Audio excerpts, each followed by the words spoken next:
Here we go again. Let's get into it.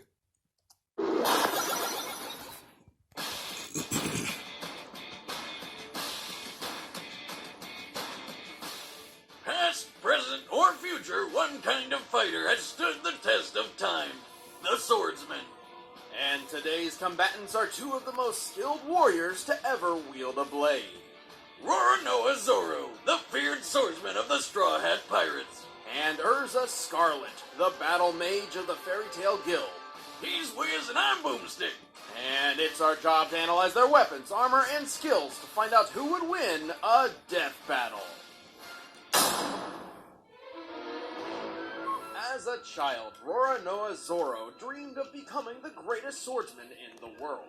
But he didn't just enroll at a dojo, he showed up, challenged everyone, and then just sort of stuck around. Zoro's dojo training sharpened his natural talent with a sword, but there was one person he could never quite manage to beat. His sensei's daughter, Kuina. They dueled a lot, and Kuina won every single matchup. All 2,001 of them. Damn, you think you would have gotten at least one in? Despite the constant defeat, Kuina and Zoro were very close friends. Together, they promised that someday one of them would become the world's best swordsman. And then she fell down some stairs and died, which just seems like an unacceptable way for a master swordsman to bite the dust.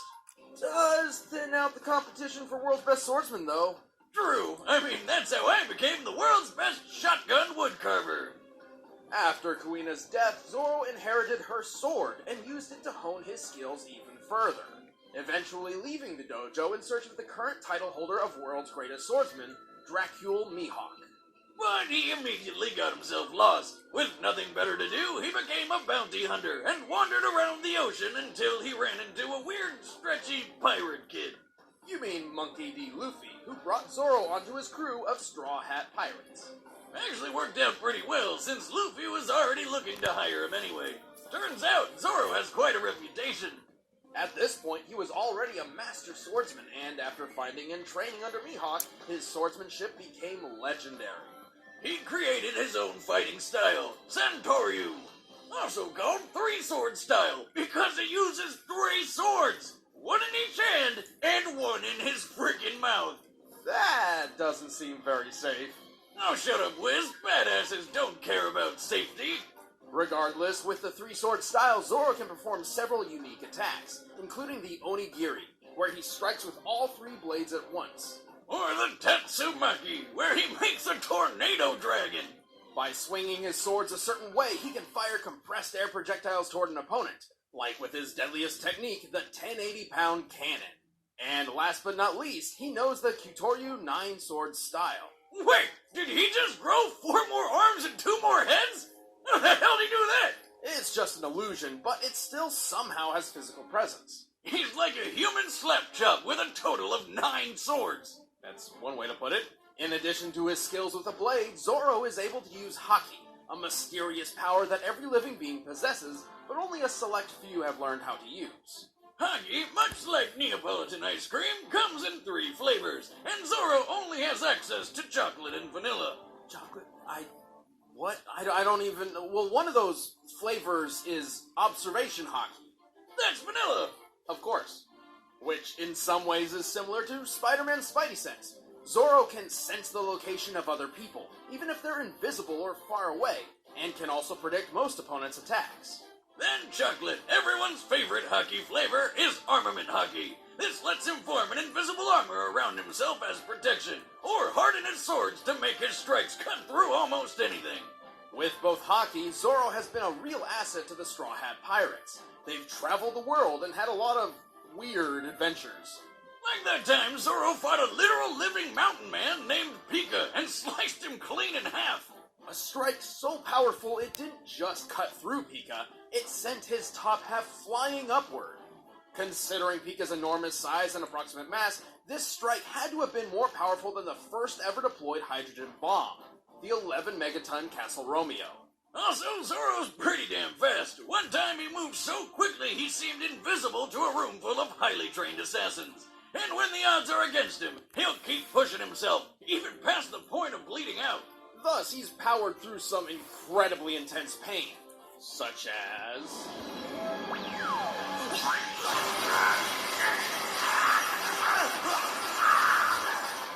Holy shit! How the hell is he still standing after that? That's a good question. After a battle with Kuma, a bear man because this is One Piece, Zoro took on not only his own pain from near death, but also Luffy's, despite being told that doing so would surely kill him. But it just didn't. He doesn't even brag about it. What a badass. Zoro is definitely the stoic badass type, but he can't do everything.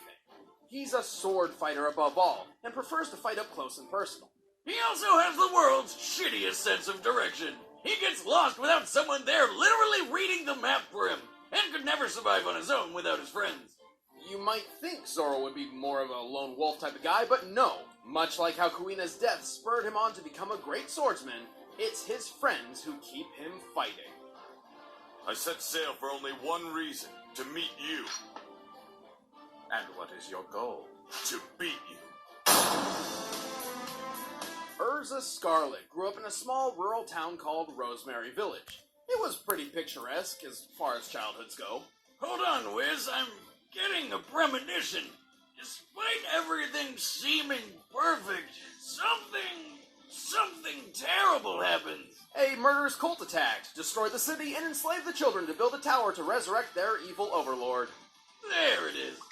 Young Erza was tortured, and while she may have lost an eye in the process, she also gained a friend, Jalal Fernandez. He actually gave Erza her last name, Scarlet, after her red hair. She and her buddies swore they'd escape, so Erza ended up staging a revolt and saved the other slaves thanks to discovering her latent magical powers. Unfortunately, not everyone made it out. Turns out Jalal got possessed by some spirit that made him a huge dick, and she had to go without him. Fine, if you want to leave so badly, then I'm not going to stop you. But you'll have to go alone. After that nightmare, Erza swore to dedicate her life to helping and protecting the innocent, and so joined the Fairy Tale Magicians Guild. Luckily for them, she possessed a great skill set for a mage. Her main thing is requip magic, which is basically like having an armory with you at all times, without having to lug it around. Requip magic allows Erza to summon her vast array of weapons and armor at will, meaning she can use multiple combinations of swords, lances, and outfits all in one fight without ever really slowing down. Damn, that'd be useful for all my weapons. How many's she packing?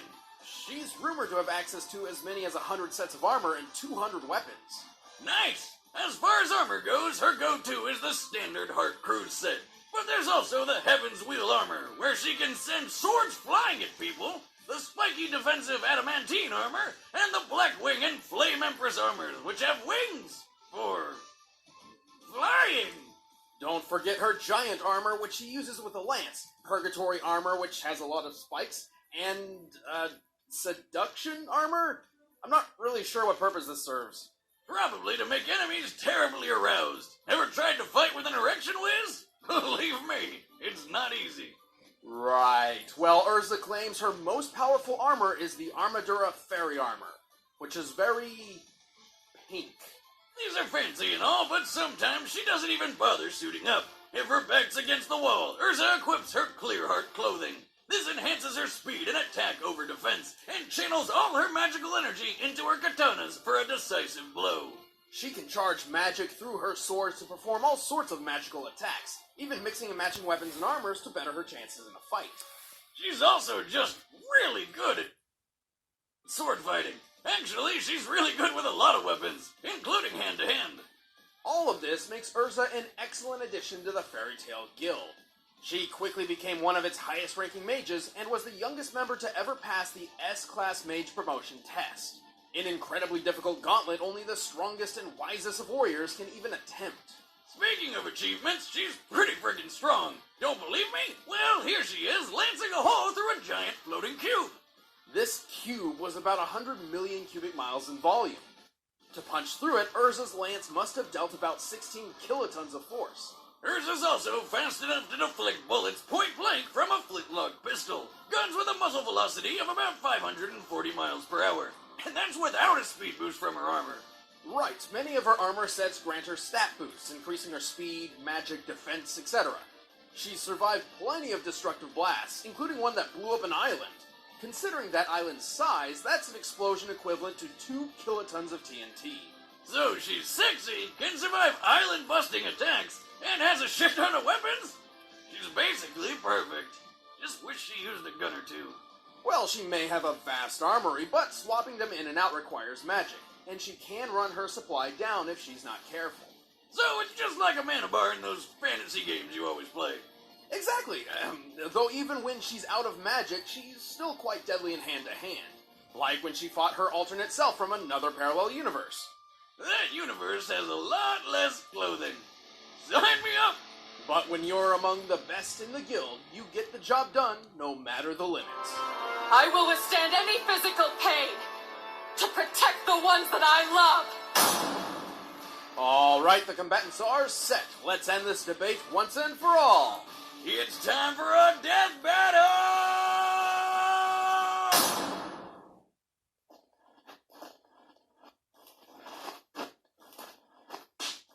Oh, sorry, lady. Could you point me in the way of the shipyard? I've been looking around for hours. Aha! You're the one I'm looking for. Come peacefully and you won't be harmed. Sorry, I'm busy. Maybe later.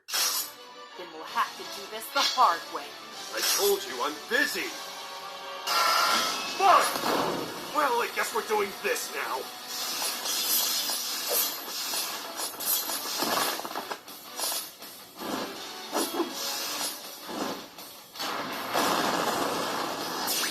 Whoa! What? You're coming with me!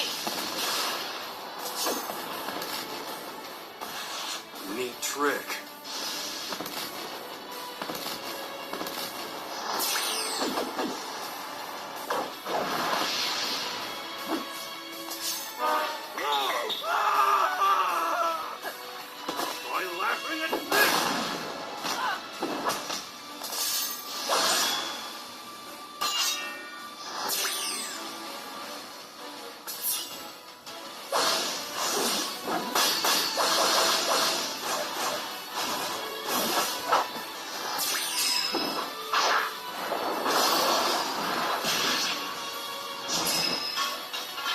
You are strong, pirate.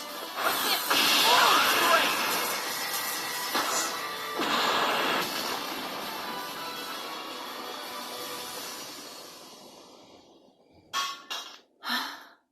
Fool. Nothing is worse than the loss of life. Don't start crying, woman. What? So much for all that strength bullshit, huh? No. I can do this! I will claim this bounty for my guild! For my strength! For my friends!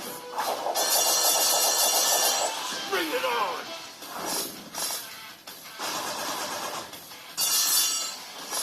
You're not the only one who fights for their friends!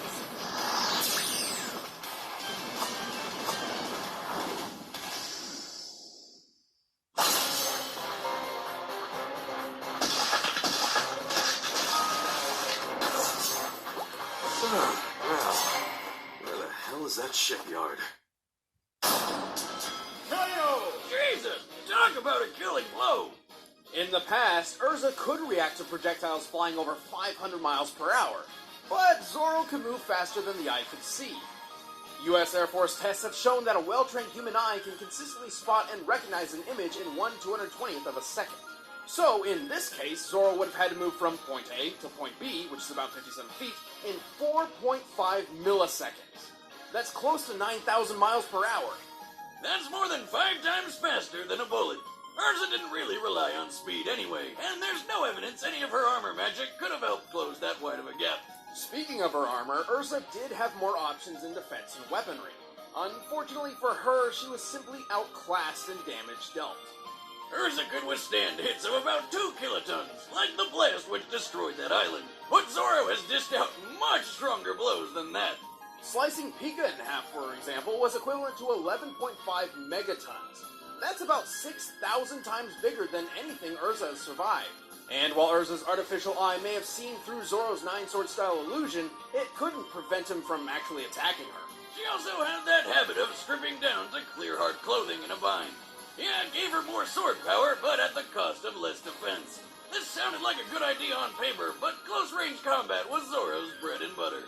Erza was mostly self-taught, and while proficient with a blade, Zoro has trained with swords all his life. Even with the greatest swordsman in the world, an up-close duel was exactly what he was looking for. Yes, she won't be getting a fairy tale ending. The winner is Roronoa Zoro. Please like, share, and subscribe. Peace out, y'all.